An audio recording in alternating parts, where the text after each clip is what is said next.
goor hore oo subaxii ah haweeney ayaa soo toostay iyadoo uu taleefankeedu dhacayo. waxaa soo wacay nin u sheegay inuu booliis yahay. wuxuu ku wargeliyey in nin dilaa ahi uu gurigeeda ku dhex jiro oo ayna booliisku haatan ku sugan yihiin hareeraha gurigeeda oo ayna iyadu isdejiso.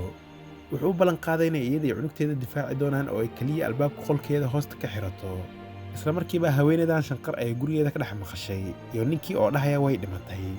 waxay mooday inay cunugteedu xaalad halis ahi ku jirto oo intay argagaxday ay taleefankii tuurtay. laakiin ninkii oo ka daba qeylinaya ayaa shaaca ka qaaday inuu baraan ku sameynaya. muuqaal qaybtiisa xigta waxaynu aragnaa dhalinyaro u dabaaldegaya baraanka ay haatan qof ku sameeyeen. iyagoo dadka ay baraankiga ku samaynayaan waxay u sheegeen inay xaalad khatar ahi ku sugan yihiin.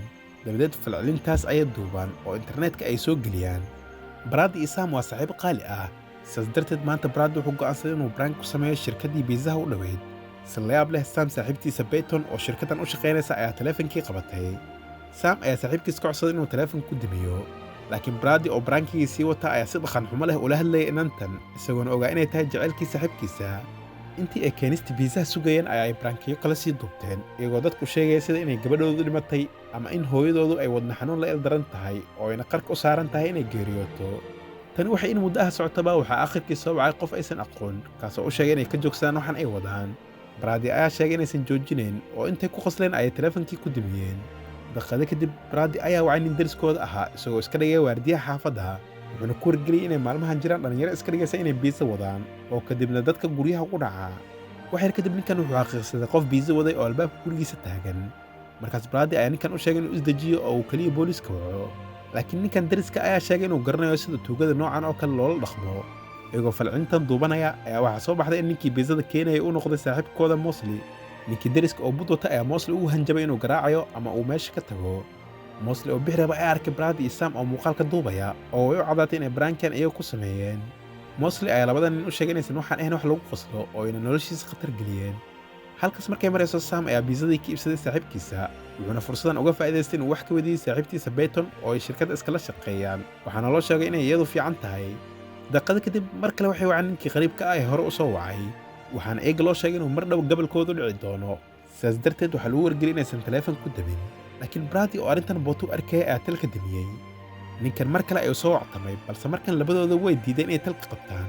sidaas darteed markii marar badan la soo wacay ayaa Brad ugu dambeyn qabtay.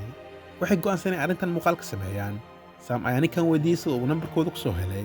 laakiin waxaa iyagu la yaab la noqotay in ninkan uu garanayo magacyadooda saddexan halka ay degan yihiin iyo xitaa magaca ninkii deriska ay goor dhaweed baraankiga ku sameeyeen. waxay ninkan weydiiyeen qofka uu yahay balse taa beddelkeeda wuxuu u xaqiijiyey inay si fiican isku baran doonaan markay iska hor imaadaan oo wuxuu hadda u sheegay inay ugu yeeri karaan Mr. Lee. wuxuu daha ka qaaday inuu baraankiyadooda daawado laakiin wuxuu markan u ballan qaaday inuu ayaga ku samayn doono baraanki oo ayna u adkaystaan wax ka dhashaa. isla waqtigaas qof ayaa albaabkii soo garaacay iyagoo ninkan moodaya ay albaabkii fureen laakiin waa Peyton oo biiza wada. labadooduba waxay la yaabeen in Peyton ay halkan keento biiza kale oo aysan dalban. waxay iyadu daha ka qaadeen in Mosley uu qoraal u soo diray kaas oo uu ku sheegay inuu xanuunsan yahay oo ay iyadu biizada geyso. Sam ayaa sheegay in mar hore biizadaas loo keenay laakiin iyadu waxay u malaynaysaa inay baraanki kala wadaan. isagoo ka xun in maalmaan uu xiriirkooda sidii hore u xoognayn ayaa Sam uu isku dayay inuu Peyton ku qanciyo inay caawada la joogto laakiin waxay xasuusay inay weli waqtigii shaqada ku jirto oo waa ay ka soo dhaqaaqday. dhan kale Brad oo albaabka taagnaa ayaa wax walba duwayay. ninkii ayaa mar kale soo wactamay kaasoo u sheegay inuu ogyahay in Peyton oo niyad jabsan ay haatan ka soo tagtay. wiilashan oo yaaban ayaa naxay oo waxay isku dayeen inay taleefanka ku damiyaan balse markan ninkan ayaa ku hanjabay inay miro qaraar ah ka guran doonaan haddii ay taleefanka ku damiyaan. balse Brad oo hanjabaadan iska dhagatiraya ayaa talkii damiyey. iyagoo ka fikiraya waxa ay samayn lahaayeen ayaa waxay moodeen in qofkan uu yahay qof ku cayaaraya laakiin Sam ayaa aaminsanaa inaysan tani ciyaar ahayn. iyagoo doodaya ayaa Brad taleefanka loogu soo diray qoraal loogu sheegayo in marka xigta ee la soo waca ay u fiican tahay inuu taleefanka ka jawaabo. iyagoo moodaya in Mosley uu ka argudanayo baraankii ay galabta ku sameeyaan ayaa waxaa soo dhacday fariin kale. laakiin markan waa muuqaalka gabar kursi ku xiran waxaana ku dul qornaa Mosley ma ahan ee mar kale qiyaasa. Sam wuxuu qabaa inay arrintani Mosley ka weyn tahay oo taleefankii ayaa mar kale soo dhacay. Sam oo ka qabtay ayaa loo xaqiijin qofkan uu Mosley ahayn. waqtigaas Brad waxaa soo gaaray muuqaal kale markan waa waalidiintiisii oo kursi ku xiran oo aan afka laga xirxiray. ninkan wuxuu haatan ciyaalka weydiiyey sida ay dareemayaan. Brad ayaa soo baday oo isku dayay inuu ninkan canaanto laakiin waxaa la xasuusiyey in haddii uu waalidiintiis u baqayo uusan mar dambe taleefanka damin. balse Sam ayaa isla markiiba taleefanka ku damiyey oo soo jeeday inay booliiska wacaan si ay waalidiinta u badbaadiyaan. markuu wacay 911 wuxuu koolkii u xawilmay isla ninkan. Brad ayaa isku dayay inuu qof deriska ah taleefanka weydiisto laakiin waxaa loo soo diray muuqaal kale oo loogu hanjabay in haddii uu banaanka u baxo ay labadiis waalid dhiman doonaan. si lama filaan ah Sam ayaa dhawaq banaanka ka maqlay. markuu eegay wuxuu arkay saaxiibkooda Mosley oo uu Mr. Lee dilay. kadib markuu ku dalbaroortay Sam ayaa Brady u soo noqday si uu u weydiiyey waxa uu Mr. Lee ku yidhi intii uu ka maqnaa. Brady ayaa xaqiijiyey in loo sheegay inuu kala doorto inuu badbaadiyo naftiisa ama tan waalidkiisa. Brady wuxuu rabaa inuu si xoog ah waalidkiisa u badbaadiyo, laakiin Sam ayaa joojiyey oo xasuusiyey inay tani khatar sii gelinayso naftooda. isqabqabsi dagaal isku beddel ayaa labadooda ka dhex dhashay oo Sam ayaa aakhirkii Brady garaacay. Sam wuxuu TV ka arkay saaxiibtiisa oo si xun u dhaawacan. isagoo diyaar ah inuu sameeyo wax kasta ay ku qaadato inuu iyada badbaadiyo ayaa Mr. Lee uu wiilkan u sheegay inuu Brady dilo. wuxuuna daha ka qaaday inuu Brady siiyo isla amarkan oo kale, kaasoo ahaa inuu Sam dilo oo uu waalidkiisa badbaadiyo. laakiin taa beddelkeeda Brady wuxuu isku dayay inuu si xoog ah waalidkiisa u badbaadiyo. haatan Sam waa u bixi karaa, laakiin qof kasta oo uu jeclaa oo ay saaxiibtiisa ku jirto ayaa dhiman doonta, ama waa inuu saaxiibkiisa dilaa.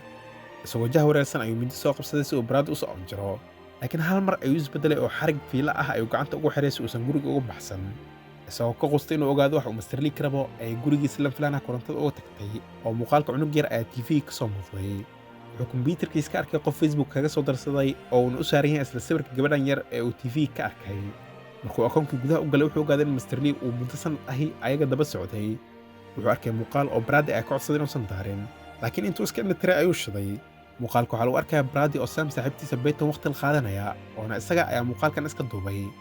Sam aad ayuu carooday oo Brady ayuu feeray. nalalkii ayaa dib u shidmay. Sam wuxuu Mr. Lee u sheegay inuu doonayo inuu arko in Peyton ay weli nooshahay in kale. Mr. Lee ayaa u ballan qaaday inuu tusiyo, laakiin marka hore waa inuu Brady u dhammeeyaa maadaama uu fal xun ku kacay. isagoo ka fikraya wuxuu samayn lahaa ayaa uu ogaaday in saacadda gidaarka ku taala ee fiidiyooga ay 2 saacadood ka dambayso saacadda rasmiga ah, isagoona ka shegay in muuqaalkan uusan leef ahayn oo horey loo duubay. wuxuu Sam dalbaday inuu marka hore arko saaxiibtiisa kahor intuusan wax kala samayn. Mr. Lee muuqaalkii ayuu dimiyey oo taleefankii ayuu wiilkan ka soo wacay isagoo ku dhiirigelinaya inuu Brady dilo oo uuna siinayo fursadiisii ugu dambaysay. isagoo ciyaartan gadaala Sam ayaa mindi qabsaday oo dhankii Brady aaday. xiriggii ayuu ka furay oo wuxuu sheegay inuusan saaxiibkiisa dilaynin. Mr. Lee ayaa ku qoslay oo ka cudur daartay in wiilashan uu prank ku sameeyo. wuxuu iga xasuusiyey markii uu ku amray inaysan koolka jirin oo in cawaaqib xumo ka dhalan karto. natiijahaan wuxuu tusiyey muuqaalkii waalidiinta Brady oo meyd ah kuwaasoo saacado ka hor geeriyooday. Brady oo ilmada cishin kari waayay ayaa go'aansaday inuu ninkan soo afjaro. Sam ayuu ku wargeliyey inay isweheshadaan oo ay dibadda u baxaan si ay ninkan ula dagaalamaan. markuu Sam banaanka u soo bixi rabay, Brady ayaa kala tuuray oo albaabka ka soo xirtay si uu keligiis Mr. Lee u wajaho. dibadda Sam wuxuu arkay gaari cad oo guriga hortiisa taagan. markuu u dhawaaday wuxuu arkay Peyton oo meesha ku xirxiran oo waa u badbaadiyey. ilbiriqsiyo kadib Brady ayaa dibadda u soo baxay oo wuxuu arkay Mosley meydkiisa oo meel yaala.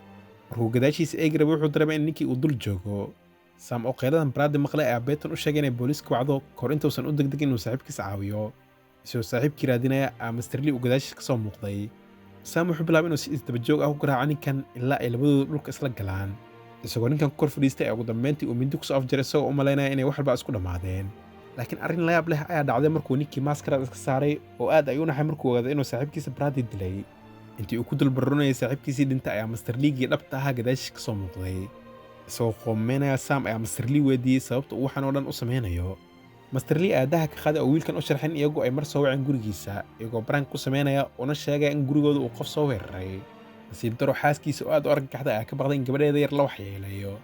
waxay aragtay hooska qof isku dayay inuu ka soo baxo qolkii gabadheeda oo isla markiiba waa ay toogatay iyadoo aan ogeyn inay dishay gabadheedii 5 sano jirka ahayd. markii aragtay inanteeda yar oo naf baxday ee falkan foosha xun xamili kari weeday oo nafta ay iyadan isdhaafisay. markii iyagu ay qoslayeen oo u dabaaldegayeen muuqaalkan prankiga ay sameeyeen ayaa isagana uu hal mar waayay qoyskiisii oo dhamme. Sam wuxuu bilaabay inuu Mr. Lee cafis weydiisto isagoo sheegay inaysan ujeedkoodu ahayn inay dad dhibaateeyaan, balse Mr. Lee haatan cafis muusan u imaan. intaa kadib wuxuu la soo baxay bastooladiisa isagoo Sam ku wargeliyey inuu mari doono isla xaaladii xumeed oo uu isagu maray. kadibna saas ayaa filimku la maqlayaa. subaxdii xigtay waxaana la tusayaa Sam oo soo toosay isagoo ay gacanta ugu jirto bastooladii. markuu banaanka ku soo baxay wuxuu arkay meydkii Brady iyo kii saaxiibtiisa Peyton. waxaana kadibna booliiskii ayaa goobta imaanaya oo isaga ayaa loo xirayaa dililkan oo dhan oo la geystay. magaca filimku waa Don't Hang Up oo soo baxay sanadii 2006. subscribe saar oo noo reeb like si aad u caawiso kanaalka. intaan muuqaal ka lamid ah inuu ku kulmayno sidaas nabadgelyo.